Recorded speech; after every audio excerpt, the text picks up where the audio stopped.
sa lahat. Ayan, may bagong bigay na naman na gulay. Ngayon marami. Ayan, may repolyo, may talong, at saka may beetroot na naman siya.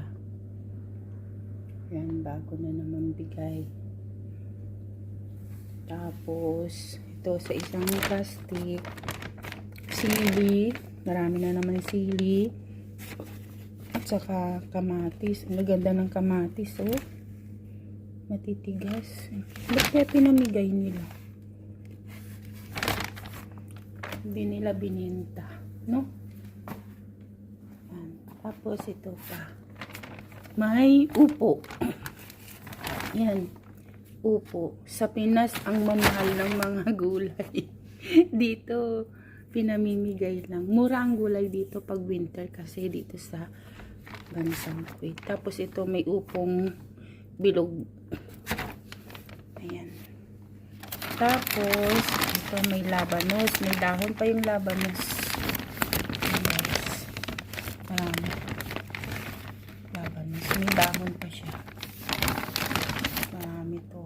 Kaya, marami na naman kaming stock. Ito na naman. Ayan. Coriander. Tapos, ito naman, parsley. Ang sasariwa, oh. Parsley. Yan. Yan yung kinakain ko. Para akong kambing. Tapos, ito. Ito yung sinasabi nilang jarjir. Sa, ang fresh siya. Fresh. Sa, aywan ko kung anong tawag dito sa, nakalimutan ko sa English. Roka? Roka ba sa English? Ayan. O, diba? Ang dami. Mga supot. Lalaki ng supot to. Ang dami. Ayan o. Diba? Ayan. Marami na naman. Ayan guys. Salamat sa panonood. Ibabahagi ko na naman to sa mga friend ko. Kay Mika, Nati, at saka kay Purna. Para sa kanilang mga amo. Ayan. Salamat sa panonood guys.